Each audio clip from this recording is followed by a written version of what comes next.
ವಿದ್ಯಾರ್ಥಿಗಳೇ, ಇವತ್ತಿನ ತರಗತಿಗೆ ಸ್ವಾಗತ ಸುಸ್ವಾಗತ. ಇವತ್ತು ನಮ್ಮ ಜನಸಂಖ್ಯಾಶಾಸ್ತ್ರ ಮತ್ತು ಸಮಾಜ ಎಂಬ ವಿಷಯದ ಒಂದು ತರಗತಿಯಲ್ಲಿ ನಾವು ಇವತ್ತು ಯಾವ ಅಧ್ಯಯನ ಮಾಡ್ತಾ ಇದ್ದೀವಿ ಅಂತ ನೋಡೋದಾದರೆ ಡೆವಲಪ್ಮೆಂಟ್ ಆಫ್ ಪಾಪ್ಯುಲೇಷನ್ ಸೈನ್ಸ್ ಮುಂದುವರಿದ ಭಾಗ. ನಾವು ಇಂದಿನ ತರಗತಿಯಲ್ಲಿ ಡೆವಲಪ್ಮೆಂಟ್ ಆಫ್ ಪಾಪ್ಯುಲೇಷನ್ ಸೈನ್ಸ್ ಅನ್ನು ಓದಿದ್ದೀವಿ. ಆದರೆ ಸ್ವಾತಂತ್ರ್ಯ ಪೂರ್ವದ ಒಂದು ಡೆವಲಪ್ಮೆಂಟ್ ಬೆಳವಣಿಗೆ, ಜನಸಂಖ್ಯೆ ಅಧ್ಯಯನ ಸ್ವಾತಂತ್ರ್ಯ ಪೂರ್ವದಲ್ಲಿ ಎಷ್ಟು ಮಟ್ಟಿಗೆ ಬೆಳವಣಿಗೆ ಆಯಿತು ಮತ್ತು ಯಾರ್ಯಾರು ಅದಕ್ಕೆ ಕೊಡುಗೆಗಳನ್ನು ನೀಡಿದರು ಅಂತಾಯಿತು. ಇವತ್ತಿನ ಒಂದು ತರಗತಿಯಲ್ಲಿ ನಾವು after the independence how many people are showing their interest to studies the population that has been be tremendous. Each decade is seen to surpasses the previous one when the progress in the end field of population studies is considered. ಹೌದೇ? ಹೀಗಾಗಿ after the independence ಜನಸಂಖ್ಯೆಯ ಒಂದು ಬೆಳವಣಿಗೆಯನ್ನು, ಜನಸಂಖ್ಯೆಯ ಕುರಿತು ಅಧ್ಯಯನವನ್ನು ಮಾಡುವ ಜನರ ಒಂದು ಆಸಕ್ತಿಗಳು ಹೆಚ್ಚಾದವು ಅನ್ನೋದು ನಮ್ಗೆ ಇಲ್ಲಿ ಅಧ್ಯಯನಗಳಿಂದ ತಿಳಿದು ಬರ್ತದೆ. ಹೀಗಾಗಿ ಅಷ್ಟೇ ಅಲ್ಲ, the government of India was busy with the post independence problem. ಯಾಕಂತಂದರೆ ಇಲ್ಲಿ ಸ್ವಾತಂತ್ರ್ಯನೂ ಸಿಕ್ಕಿತು, ಆಡಳಿತವು ಭಾರತೀಯರ ಕೈಯಲ್ಲಿರುವುದರಿಂದ ಭಾರತದ ಒಂದು ಆಡಳಿತ ಸೂತ್ರ ಹಿಡಿತಕ್ಕಂಥ ಆಡಳಿತಗಾರರು ಕೂಡ ನಂತರದ ಒಂದು ಭಾರತ ಸ್ವಾತಂತ್ರ್ಯದ ನಂತರ ಎದುರಿಸ್ತಕ್ಕಂಥ ಸಮಸ್ಯೆಗಳ ಬಗ್ಗೆ ಸಾಲ್ವ್ ಮಾಡಲು ಬಹಳ ತೀವ್ರಗತಿಯಲ್ಲಿ ಅವರು ತಮ್ಮದೇ ಆಗಿರ್ತಕ್ಕಂಥ ಕಾರ್ಯವನ್ನು ನಿರ್ವಹಿಸಲು ನಿರತರಾಗಿದ್ದರು. ಹೀಗಾಗಿ ವಿದ್ಯಾರ್ಥಿಗಳೇ, rehabilitation of the people following partition, reorganisation of state of Pakistan, invasion of Kashmir. ಹೌದೇನು? ಎಲ್ಲರಿಗೂ ಗೊತ್ತದ, ಇಲ್ಲಿವರೆಗೂ ಕೂಡ ಈ ಸಮಸ್ಯೆ ಇನ್ನೂ ಸಾಲ್ವ್ ಆಗಿಲ್ಲ ನಮ್ಮಲ್ಲಿ. ಯಾಕಂತಂದರೆ ಅಲ್ಲಿ ನಮ್ಮ ಭಾರತ ವಿಭಾಗಗೊಂಡಾಗ ಅಲ್ಲಿ ಪಾಕಿಸ್ತಾನ ಜನರು ಅವರ ಜೀವನವನ್ನು ಕಟ್ಟಿಕೊಳ್ಳಲು ಅಲ್ಲಿ ನಿರತರಾದಂತೆ ಭಾರತದಲ್ಲಿ ಉಳಿದಿರತಕ್ಕಂಥ ಎಲ್ಲ ಜನರ ಜೀವನವನ್ನು ಸುಧಾರಿಸುವುದು, ಜೀವನಕ್ಕೆ ಬೇಕಾಗಿರ್ತಕ್ಕಂಥ ಅನುಕೂಲತೆಗಳನ್ನು ಮಾಡಿಕೊಡೋದು ಸರಕಾರದ ಜವಾಬ್ದಾರಿಯಾಗಿತ್ತು. ಹೀಗಾಗಿ ಇವರು ಪ್ಲಾನಿಂಗ್ ಕಮಿಷನ್ನಲ್ಲಿ ಜವಾಹರ್ಲಾಲ್ ನೆಹರು ಅವರ ನೇತೃತ್ವದಲ್ಲಿ ಫ್ಯಾಮಿಲಿ ಪ್ಲಾನಿಂಗ್ ಪ್ರೋಗ್ರಾಮನ್ನು ಇಂಟ್ರೊಡ್ಯೂಸ್ ಮಾಡ್ತಾರೆ. ಅಲ್ಲಿ ಜನಸಂಖ್ಯೆ ನಿಯಂತ್ರಣದ ಒಂದು ಕ್ರಮವನ್ನು ಕೈಗೊಳ್ಳಲು ಪ್ರಾರಂಭದಲ್ಲಿಯೇ ಪ್ರಾರಂಭವನ್ನು ಮಾಡ್ತಾರೆ. ಈ post independence period population science ಅಂತಂದ್ರೆ ಸ್ವಾತಂತ್ರ್ಯದ ನಂತರ ಜನಸಂಖ್ಯೆ ಅಧ್ಯಯನದ ವಿಷಯಗಳನ್ನು ನಾವು ತಿಳಿದುಕೊಳ್ಬೇಕು ಅಂತಂದ್ರೆ ಈ ವಿಷಯಗಳನ್ನು ನಾವು ಗಮನವಿಟ್ಟು ಅಧ್ಯಯನವನ್ನು ಮಾಡಬೇಕು. ಈ ವಿಷಯಗಳು ಯಾವ್ಯಾವು? ದ ಸೆನ್ಸಸ್ ಆಫ್ 1951, ಹೌದಿಲ್ಲ? Census of 1951, NSS sample survey 1961, census of India, Indian demographer, Indian association for the study of population, role of ಇವೆನ್ನು in development demography. First one ನೋಡೋಣ, ಸೆನ್ಸಸ್ ಆಫ್ 1951. ಭಾರತ ಸ್ವಾತಂತ್ರ್ಯವಾದ ನಂತರ ಏನಾಯಿತು?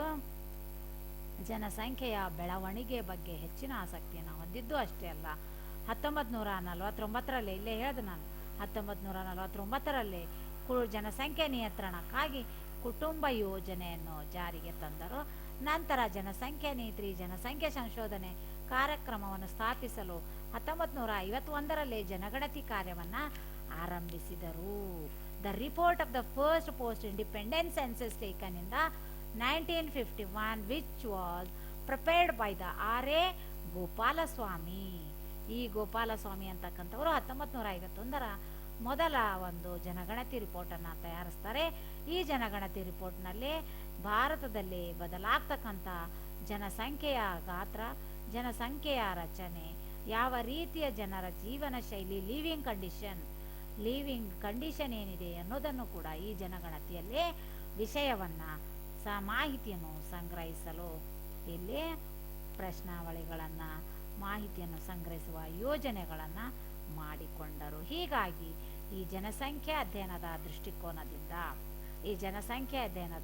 ದೃಷ್ಟಿಕೋನದಿಂದ ಬಹಳ ಮುಖ್ಯವಾಗಿ ಮತ್ತೊಂದು ವಿಷಯ ಅಂದ್ರೆ, ಈ ಗೋಪಾಲಸ್ವಾಮಿಯವರ ಒಂದು ನೇತೃತ್ವದಲ್ಲಿ ನಡೆದಿರ್ತಕ್ಕಂಥ ಈ ಜನಗಣತಿ ಏನೆಲ್ಲ ಸಾಧನೆಗಳು ಮಾಡಿದೆ ಅಂದ್ರೆ, ಭಾರತೀಯ ಜನಸಂಖ್ಯೆಯ ಗಾತ್ರ, ರಚನೆ ಹಾಗೂ ಅವುಗಳಲ್ಲಿ ಏನೆಲ್ಲ ಪರಿವರ್ತನೆ ಆಗಿದೆ, ಏನೆಲ್ಲ ಪರಿವರ್ತನೆ ಆಗಬೇಕು, ಗ್ರಾಮೀಣ ನಗರಗಳ ಜನಸಂಖ್ಯೆ ಅಧ್ಯಯನ ಮಾಡುವುದು, ಆರ್ಥಿಕಾಂಶಗಳ ಆಧಾರದ ಮೇಲೆ ಜನಸಂಖ್ಯೆಯನ್ನು ಅಧ್ಯಯನ ಮಾಡುವ ಹೊಸ ವಿಧಾನಗಳನ್ನು ರೂಪಿಸಲಾಯಿತು. ಹೀಗಾಗಿ the 51 census brought the population into focus of political leaders, planners and policy makers were alarmed by the high rate of growth of population. ಹೀಗಾಗಿ 1951ರ ಜನಗಣತಿಯ ವರದಿಯ ಪ್ರಕಾರ ಭಾರತದ ಜನಸಂಖ್ಯೆ ಬೆಳವಣಿಗೆಯ ತೀವ್ರತೆಯ ಅರಿವನ್ನು ಇಲ್ಲಿ ಆಡಳಿತಕಾರರಲ್ಲಿ, ನೀತಿ ನಿರೂಪಕರಲ್ಲಿ, ರಾಜಕಾರಣಿಗಳಲ್ಲಿ ಮತ್ತು ಯೋಜನಾಕಾರರಲ್ಲಿ ಉಂಟು ಮಾಡಿತು.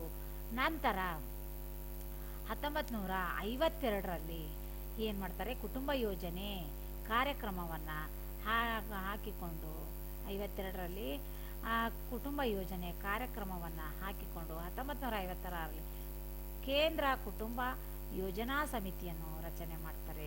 ಅಷ್ಟೇ ಅಲ್ಲ, 52ರಲ್ಲಿ ರಾಷ್ಟ್ರೀಯ ಮಾದರಿ ಸಮೀಕ್ಷೆಗಳನ್ನು ಪ್ರಾರಂಭಿಸಿದ್ದಾರೆ.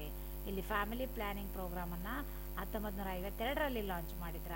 51ರಲ್ಲಿ ಇಲ್ಲಿ ಇಂಪ್ಲಿಕೇಶನ್ ಆಫ್ ಪಾಪ್ಯುಲೇಷನ್ ಗ್ರೋತ್ ಬೆಳವಣಿಗೆಯ ಬಗ್ಗೆ ಗಮನ ಹರಿಸ್ತಾರೆ.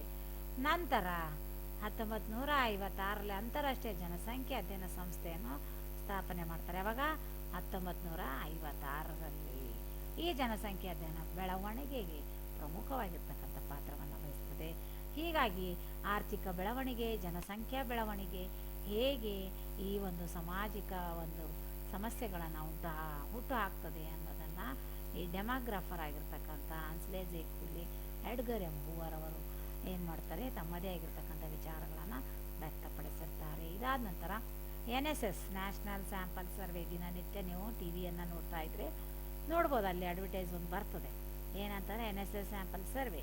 ಹೇಗೆ ಜನರಿಗೆ ಯೋಜನೆಗಳು, ಜನರ ಒಳ್ಳೆ ಕಲ್ಯಾಣಕ್ಕಾಗಿ ಸರ್ಕಾರ ಹೇಗೆ ಯೋಚನೆ ಮಾಡುತ್ತದೆ ಅಂತ ನೋಡೋದಾದರೆ ಅಲ್ಲಿ NSS ಹೈನಾ ಅಂತಕ್ಕಂಥ ಒಂದು ಮಾತನ್ನು ನಮಗೆ ಕೇಳಿಬರ್ತದೆ. ಈ ಒಂದು ವಿಷಯ ಏನಂದ್ರೆ, NSS ನ್ಯಾಷನಲ್ ಸ್ಯಾಂಪಲ್ ಸರ್ವೆ ಮೂಲಕ ಜನಗಣತಿ ಅಂದರೆ ಜನರ ಅಭಿಪ್ರಾಯಗಳನ್ನು ಸಂಗ್ರಹಿಸ್ತದೆ. ಜನರ ಅಭಿಪ್ರಾಯಗಳನ್ನು ಸಂಗ್ರಹಿಸಿ ಅಲ್ಲಿ ಜನರ ಒಂದು ಬೇಕು ಬೇಡಗಳನ್ನು ಪರಿಗಣಿಸಿ ಅಲ್ಲಿ ಯಾವ ರೀತಿಯ ಯೋಜನೆಗಳು ಜನರ ಜೀವನವನ್ನು ಸುಗಮಗೊಳಿಸುತ್ತದೆ ಅನ್ನೋದನ್ನು ನಿರ್ಧಾರ ತೆಗೆದುಕೊಳ್ಳುತ್ತಾರೆ. ಹೀಗಾಗಿ NSS ಏನು ಮಾಡ್ತದ, data collecting the data on birth, death rates and rates of population growth from the 14th round taken 1958 to 59. ಆವಾಗಲೇ ಅಲ್ಲಿ ಇದು NSS ಸ್ಥಾಪನೆ ಆಗಿದ್ದು 1949ರಲ್ಲಿ. ಇಲ್ಲಿವರೆಗೂ ಆ ಒಂದು NSSನ ಮೂಲಕ 14 ರೌಂಡ್ಗಳು ಇಲ್ಲಿ ಏನಾಗಿತ್ತು, ಜನಗಣತಿಯನ್ನು ಆರಂಭಿಸಿ ಜನನ ದರ, ಮರಣ ದರ ಮತ್ತು ಜನಸಂಖ್ಯೆಯ ಬೆಳವಣಿಗೆಯನ್ನು ಕುರಿತು ಅಲ್ಲಿ ದತ್ತಾಂಶಗಳನ್ನು ಸಂಗ್ರಹಿಸಿ ಅಲ್ಲಿ ಫಲವತ್ತತೆಯ ವ್ಯತ್ಯಾಸಗಳೇನಿದೆ, ಕುಟುಂಬ ಯೋಜನೆಯ ಜ್ಞಾನ ಅರಿವು ಜನರಲ್ಲಿದೆಯಾ, ಅಥವಾ ಜನರ ಒಂದು ನಗರ ಮತ್ತು ಗ್ರಾಮಗಳಲ್ಲಿ ಜನರು ಎಷ್ಟು ಜನ ವಾಸಿಸ್ತಾ ಇದ್ದಾರೆ, ಎಷ್ಟು ಜನ ವಲಸೆ ಹೋಗ್ತಾ ಇದ್ದಾರೆ, ಎಷ್ಟು ಜನ ಉದ್ಯೋಗವನ್ನು ಮಾಡ್ತಾ ಇದ್ದಾರೆ ಅನ್ನೋ ವಿಷಯಗಳನ್ನು ಕೂಡ ಇಲ್ಲಿ ನ್ಯಾಷನಲ್ ಸರ್ವೆ ಸ್ಯಾಂಪಲ್ ಮೂಲಕ ಕಲೆ ಹಾಕಿದರು. ನಂತರ ಅರ್ಲಿ ಫೈರ್ಡ್ ಸರ್ವೆ ಅಂತಂದ್ರೆ ಇಲ್ಲಿ important population study successfully carried out.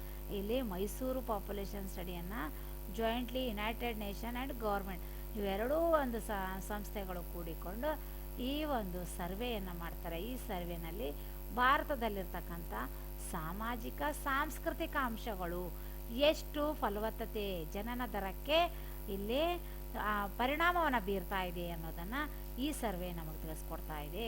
ನಂತರ ಡೆಮೋಗ್ರಫಿಕ್ ಸೆಂಟರ್, ಇಲ್ಲಿ ಯಾವ್ಯಾವ ಜನಸಂಖ್ಯೆಯ ಒಂದು ಕಮಿಟಿಗಳಿವೆ ಅನ್ನೋದು ಮೊದಲೇ ಫ್ಯಾಮಿಲಿ ಪ್ಲ್ಯಾನಿಂಗನ್ನು ಸೆಟಪ್ ಮಾಡಲಿಕ್ಕೆ 1956ರಲ್ಲಿ ಒಂದು ಸಬ್ ಕಮಿಟಿಯನ್ನು ಮಾಡಿದರು. ಅದರ ಚೇರ್ಮನ್ಶಿಪ್ ಯಾರಾಗಿದ್ದರು, ಡಾಕ್ಟರ್ VKRV ರಾವ್ ಅನ್ನೋರು ಅದರ ಒಂದು ಚೇರ್ಮನ್ ಆಗಿದ್ದರು ಅಂಥೇಳಿ ತಿಳಿದುಕೊಳ್ಳಬಹುದು. ನಂತರ ದ ಪ್ರೈಮಿಯರ್ ಇನ್ಸ್ಟಿಟ್ಯೂಟ್ ಆಫ್ ಡೇ ಅಂತಂದಾಗ ಈ ಒಂದು ಇನ್ಸ್ಟಿಟ್ಯೂಟ್ ಏನು ಕೆಲಸ ಮಾಡ್ತದೆ ಅಂದ್ರೆ, ಜನಸಂಖ್ಯೆ ಅಧ್ಯಯನವನ್ನು ಮಾಡ್ತಕ್ಕಂಥ ಭಾರತದ ವಿದ್ಯಾರ್ಥಿಗಳಿಗೆ ಏನು ಮಾಡ್ತಾರಲ್ಲಿ ಟ್ರೈನಿಂಗನ್ನು ಕೊಡ್ತಕ್ಕಂಥದ್ದು ಕಂಡು ಬರ್ತದೆ. ಈ ಟ್ರೈನಿಂಗನ್ನು ಕೊಡೋದ್ರ ಮೂಲಕ ಈ ಇನ್ಸ್ಟಿಟ್ಯೂಷನ್ನು 4 ರೀತಿಯ ಕಾರ್ಯಗಳನ್ನು ನಿರ್ವಹಿಸ್ತಾ ಇತ್ತು. ಯಾವ್ಯಾವು ಅಂತ ನೋಡೋದಾದರೆ, ಬೋಧನೆ, ಸಂಶೋಧನೆ ಮತ್ತು ಸಹಕಾರ, ಕನ್ಸಲ್ಟೇಟಿವ್ ಸರ್ವಿಸು ಮತ್ತು ಕಡತಗಳನ್ನು ಅಂತಂದರೆ ಡಾಕ್ಯುಮೆಂಟೇಷನ್ಗಳನ್ನು ಮಾಡ್ತಕ್ಕಂಥದ್ದು. ಇಲ್ಲಿ 1982-83ರ ಒಂದು ವಿಷಯಗಳ ಒಂದು ವರದಿಗಳನ್ನು ನೋಡಿದಾಗ ಒಟ್ಟು ಎಷ್ಟು ಜನ, 761 ಜನ ಟ್ರೈನ್ಡ್ ಮಾಡಿದರು ಈ ಒಂದು ವಿಷಯಗಳಲ್ಲಿ. ಮತ್ತು 465 ಜನ ಈ ಒಂದು 761ರಲ್ಲಿ 465 ಜನ ಇಂಡಿಯಾದವರಾಗಿದ್ದರೆ 296 ಜನ ಇಂಡಿಯಾದ ಹೊರಗಿನವರು ಆಗಿದ್ದರು. ಇಂಡಿಯಾವನ್ನು ಬಿಟ್ಟು ಬೇರೆ ದೇಶದವರು ಆಗಿದ್ದರು. ಹೀಗಾಗಿ the contribution of the institute to the development of the population studies impressive and it is carried out studies practically very aspect of the population study. ಹೀಗಾಗಿ ಇದು ಜನಸಂಖ್ಯೆ ಅಧ್ಯಯನಕ್ಕೆ ಜನಸಂಖ್ಯೆಯ ಒಂದು ಬೆಳವಣಿಗೆಯನ್ನು ಕುರಿತು ಅದಕ್ಕೆ ಸಮಸ್ಯೆಗಳನ್ನು ಸಾಲ್ವ್ ಮಾಡಲಿಕ್ಕೆ ಈ ಒಂದು ಸಂಸ್ಥೆ ತನ್ನದೇ ಆಗಿರ್ತಕ್ಕಂಥ ಕೊಡುಗೆಯನ್ನು ನೋಡಿದೆ ಅಂತೇಳಿ ಹೇಳ್ಬೋದು. ನಂತರ 1961ರ ಒಂದು ಜನಗಣತಿ ಯಾವ ವಿಷಯಗಳನ್ನು ಇದು ಫೋಕಸ್ ಮಾಡ್ತಾ ಇದೆ ಅಂತಂದ್ರೆ, ಇದು ಒಂದು ಮೋನೋಗ್ರಾಫನ್ನು ಸ್ಟೂಡೆಂಟ್ಸ್ ಎಷ್ಟು provided wealth of data of student demography, ಒಂದು ವಿದ್ಯಾರ್ಥಿಗಳ ಒಂದು ಜನಸಂಖ್ಯೆಯನ್ನು ಕುರಿತು ಅಧ್ಯಯನ ಮಾಡೋದ್ರ ಜೊತೆಗೆ ಮೋನೋಗ್ರಾಫಿಯ ಆಧಾರಿತ ಮೇಲೆ ಪ್ರಕಟಣೆಗಳನ್ನು ಪಬ್ಲಿಷ್ ಮಾಡಿರ್ತಕ್ಕಂಥದ್ದು. ನಂತರ ಇಲ್ಲಿ 1963ಯಲ್ಲಿ ಏನು ಏಷ್ಯನ್ ಪಾಪ್ಯುಲೇಷನ್ ಕಾನ್ಫರೆನ್ಸನ್ನು ನಡೀತದೆ, ಅಲ್ಲಿ ನ್ಯೂ ಡೆಲ್ಲಿಯಲ್ಲಿ. ಇಲ್ಲಿ ಏನನ್ನು ಅಧ್ಯಯನ ಮಾಡ್ತಾರೆ, history of the demography research. ಇಲ್ಲಿ ಪಾಪ್ಯುಲೇಷನ್ನ ಒಂದು ಅಧ್ಯಯನದ ಒಂದು ಐತಿಹಾಸಿಕತೆ ವಿಷಯಗಳನ್ನು ಕುರಿತು ಚರ್ಚೆ ಮಾಡ್ತಾರೆ. ನಂತರ ಇಂಡಿಯನ್ ಡೆಮೋಗ್ರಫರ್ ಅಂದಾಗ ಇಲ್ಲಿ ಭಾರತದ ಒಂದು ಜನಸಂಖ್ಯಾ ಶಾಸ್ತ್ರಜ್ಞರು ಯಾವ ರೀತಿಯಲ್ಲಿ ಜನಸಂಖ್ಯೆ ಅಧ್ಯಯನಕ್ಕೆ ಕೊಡುಗೆ ನೀಡಿದ್ದಾರೆ ಅಂತ ನೋಡೋದಾದರೆ, it will covers all the aspects of population through the course of the some areas such as fertility, family planning, emphasise on the greater extent than.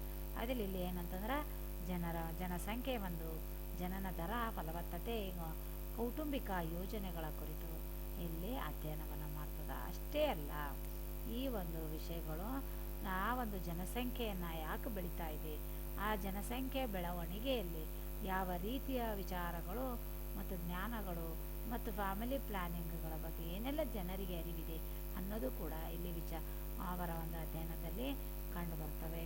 ನಂತರ Indian association for the study of population ಅಂದಾಗ ಭಾರತದ ಒಂದು ಸಂಘ ಯಾವುದಕ್ಕೋಸ್ಕರ establish ಮಾಡಿದ್ರು ಅಂದ್ರೆ ಪಾಪ್ಯುಲೇಷನ್ನ ಅಧ್ಯಯನಕ್ಕಾಗಿ. ಈಗಲೂ ಕೂಡ ಇದು ತನ್ನ ಕಾರ್ಯವನ್ನು ನಿರ್ವಹಿಸ್ತಾ ಇದೆ. IASP ಯಾವಾಗ ಎಸ್ಟಾಬ್ಲಿಷ್ಡ್ ಆಯಿತು ಅಂದ್ರೆ 1972. ಯಾವ ವಿಷಯಗಳ ಬಗ್ಗೆ ಅಧ್ಯಯನ ಮಾಡ್ತದ, history of the population studies in India. History of the population ಅಂದ್ರೆ ಭಾರತದ ಒಂದು ಜನಸಂಖ್ಯೆ ಅಧ್ಯಯನದ ಐತಿಹಾಸಿಕತೆ ಕುರಿತು ಅಧ್ಯಯನವನ್ನು ಮಾಡ್ತದೆ. ಇದು ಯಾವಾಗ 1981ರವರೆಗೆ IASP ಎಷ್ಟು ಜನರ ಒಂದು ಸದಸ್ಯತ್ವವನ್ನು ಹೊಂದಿತ್ತು ಅಂದ್ರೆ 332 ಜನರು ಸದಸ್ಯತ್ವವನ್ನು ಹೊಂದಿತ್ತು. ಮತ್ತು ಅಷ್ಟೇ ಅಲ್ಲ, ಈಗಲೂ ಕೂಡ ಈ ಪಾಪ್ಯುಲೇಷನ್ ಅಧ್ಯಯನದ ಕುರಿತು ಇವರು ಏನು ಮಾಡ್ತಾರೆ, ವಿಷಯಗಳನ್ನು ಪಬ್ಲಿಷ್ ಕೂಡ ಮಾಡ್ತಾರೆ. Role of even development of demography, United Nations towards improvement in the methodology and technique. ಇಲ್ಲಿ ಏನಂತಂದ್ರೆ ಒಂದು ವಿಶ್ವಸಂಸ್ಥೆಯ ಒಂದು ಬೆಳವಣಿಗೆ, ವಿಶ್ವಸಂಸ್ಥೆಯ ಒಂದು ಪಾತ್ರ. ಎಲ್ಲಿ ವಿಶ್ವಸಂಸ್ಥೆಯ ಪಾತ್ರ ಅಂತಂದ್ರೆ ಈ ಒಂದು ಜನಸಂಖ್ಯೆ ಬೆಳವಣಿಗೆ ಎಲ್ಲಿ ವಿಶ್ವಸಂಸ್ಥೆ ಯಾವೆಲ್ಲ ತನ್ನ ಒಂದು ಜವಾಬ್ದಾರಿಯನ್ನು ನಿರ್ವಹಿಸಿದೆ ಅಂಥೇಳಿ ನೋಡೋದಾದರೆ, ಜನಸಂಖ್ಯೆ ಅಧ್ಯಯನ ಏನೆಲ್ಲ ತನ್ನ ಪಾತ್ರವನ್ನು ನಿರ್ವಹಿಸ್ತಾ ಇದೆ, ಇವನ್ನು ಯಾವ ರೀತಿ ಕಾಂಟ್ರಿಬ್ಯೂಷನ್ ಮಾಡಿದೆ ಅಂತ ನೋಡೋದಾದರೆ, ವಿಶ್ವಸಂಸ್ಥೆ ಇತರ ಅಂಗಸಂಸ್ಥೆಗಳು ಆಗಿರ್ತಕ್ಕಂಥ ಒಂದು ಯಾವುದು WHO, ಆನಂತರ social cultural organisation, UNESCO, food and agricultural, FAO continue to maintain their interest in solve the population problem. ಅದರಲ್ಲಿ ಯುನೈಟೆಡ್ ನೇಷನ್ನ ಒಂದು ಇತರ ಅಂಗಗಳು ಆಗಿರ್ತಕ್ಕಂಥ ವಿಶ್ವ ಆರೋಗ್ಯ ಸಂಸ್ಥೆ ಮತ್ತು United Nation of economic social cultural organisation, ಈ ಒಂದು ಯಾವುದು ಸಂಸ್ಥೆಗಳು ಯಾವುದು ಜನಸಂಖ್ಯೆ ಸಮಸ್ಯೆಗಳನ್ನು ಬಗೆಹರಿಸಲು ತಮ್ಮದೇ ಆಗಿರ್ತಕ್ಕಂಥ ಕೊಡುಗೆಗಳನ್ನು ನೀಡಿದೆ. ಹೀಗಾಗಿ ಈ ಯುನೈಟೆಡ್ ನೇಷನ್ ಅಂತಕ್ಕಂಥ ಒಂದು ಸಂಸ್ಥೆ, ವಿಶ್ವಸಂಸ್ಥೆ ಯಾವಾಗ ಇದು ಎಸ್ಟಾಬ್ಲಿಷ್ ಆಯಿತು ಅಂದ್ರೆ 1974ರಲ್ಲಿ. ಇದು ಯಾವ ವರ್ಷ ಜನಸಂಖ್ಯೆಯನ್ನು ಆಚರಣೆ ಮಾಡ್ತು ಅಂತ ನೋಡೋದಾದ್ರೆ 1974ರಲ್ಲಿ ವಿಶ್ವ ಜನಸಂಖ್ಯಾ ವರ್ಷವನ್ನಾಗಿ ಅಧ್ಯಯನವನ್ನು ಮಾಡ್ತು. ಅಷ್ಟೇ ಅಲ್ಲ, ವಿಶ್ವ ಜನಸಂಖ್ಯೆ ಅಧ್ಯಯನದ ಜೊತೆಗೆ ಜಗತ್ತಿನಾದ್ಯಂತ ಇರತಕ್ಕಂಥ ಜನಸಂಖ್ಯೆ ಅಧ್ಯಯನಕ್ಕೆ ಸಂಬಂಧಿಸಿದ ಹಲವಾರು ಚಟುವಟಿಕೆಗಳನ್ನು ಕೈಗೊಳ್ಳುತ್ತದೆ. ಅದರಲ್ಲಿ ವಿಶ್ವಸಂಸ್ಥೆಯು ವಿಶ್ವ ಜನಸಂಖ್ಯಾ ಸಮ್ಮೇಳನವನ್ನು ನಡೆಸುವ ಉದ್ದೇಶವನ್ನು ಹೊಂದಿದ್ದು ಪ್ರತಿ 10 ವರ್ಷಗಳಿಗೊಮ್ಮೆ ಇಂತಹ ಸಮ್ಮೇಳನಗಳನ್ನು ಕೈಗೊಳ್ತಾ ಇತ್ತು. ನಂತರ 1954ರಲ್ಲಿ ಪ್ರಥಮ ಪ್ರಥಮ ವಿಶ್ವ ಜನಸಂಖ್ಯಾ ಸಮ್ಮೇಳನ ಜರುಗಿತು 1965ರಲ್ಲಿ ಬಿಲ್ಗ್ರೇಡ್ನಲ್ಲಿ, 1974ರಲ್ಲಿ ಬುಕಾರೆಸ್ಟ್ನಲ್ಲಿ ಈ ಒಂದು ಜನಸಂಖ್ಯಾ ವಿಶ್ವ ಸಮ್ಮೇಳನ ಜರುಗಿರ್ತಕ್ಕಂಥದ್ದು ಕಂಡು ಬರ್ತದೆ. ಅಷ್ಟೇ ಅಲ್ಲ, ನಮ್ಮ ಈ ಸಂದರ್ಭದಲ್ಲಿ ಜನಸಂಖ್ಯೆಗೆ ಸಂಬಂಧಿಸಿದ ಕಾರ್ಯಕ್ರಮಗಳ ಲೇಖನಗಳು ಕೂಡ ಪ್ರಕಟವಾಗ್ತವೆ. ಮುಂಬೈನಲ್ಲಿ ಜನಸಂಖ್ಯೆ ಸಂಶೋಧನೆ ಕೇಂದ್ರಗಳು ಸ್ಥಾಪಿಸಲಾಗ್ತದೆ ಮತ್ತು ಜನಸಂಖ್ಯೆ ಸಂಬಂಧಪಟ್ಟಂಥ ಅಧ್ಯಯನಗಳು ಕೂಡ ವಿಶೇಷ ಒಂದು ತಜ್ಞರಿಂದ ತರಬೇತಿಯನ್ನು ನೀಡಿ ಉಪಕೇಂದ್ರಗಳನ್ನಾಗಿ ನಗರಗಳಲ್ಲಿ ತೆರೆಯಲಾಗ್ತದೆ. ಆ 4 ನಗರಗಳು ಯಾವ್ಯಾವು ಅಂತ ನೋಡೋದಾದರೆ ಚಿಲಿ ದೇಶದ ಸೇಟಿಯಾಗೋ, ಈಜಿಪ್ತಿನ ಕೈರೋದಲ್ಲಿ, ಚಿಲಿ ದೇಶದ ಸೇಟಿಯಾಗೋನಲ್ಲಿ, ಈಜಿಪ್ತಿನ ಒಂದು ಕೈರೋದಲ್ಲಿ, ಫ್ರಾನ್ಸ್ನ ಒಂದು ಅಕ್ರದಲ್ಲಿ, ಕ್ಯಾಮ್ರೂನ್ನಲ್ಲಿ, ಯಾವುಂಡೆಯಲ್ಲಿ. ಏಷ್ಯಾ ಮತ್ತು ಪೆಸಿಫಿಕ್ ರಾಷ್ಟ್ರಗಳ ಆರ್ಥಿಕ ಸಾಮಾಜಿಕ ಆಯೋಗವು ಪ್ರಾದೇಶಿಕ ಜನಸಂಖ್ಯೆ ಅಧ್ಯಯನಕ್ಕೆ ಪ್ರಾಮುಖ್ಯತೆಯನ್ನು ನೀಡಿದೆ. ಹೀಗಾಗಿ ಈ ಒಂದು ಪ್ರಪಂಚದ ವಿವಿಧ ದೇಶಗಳ ಜನಸಂಖ್ಯೆ ವಿವರಣೆಯನ್ನು ಜನಸಂಖ್ಯಾ ವಾರ್ಷಿಕ ಗ್ರಂಥವಾದಂಥ ಡೆಮೋಗ್ರಫಿ ಇಯರ್ ಬುಕ್ ಆಫ್ ಇವನ್ನು ನೀಡುತ್ತದೆ. ಅಂತಂದ್ರೆ ಇಡೀ ಪ್ರಪಂಚದಾದ್ಯಂತ ಇರತಕ್ಕಂಥ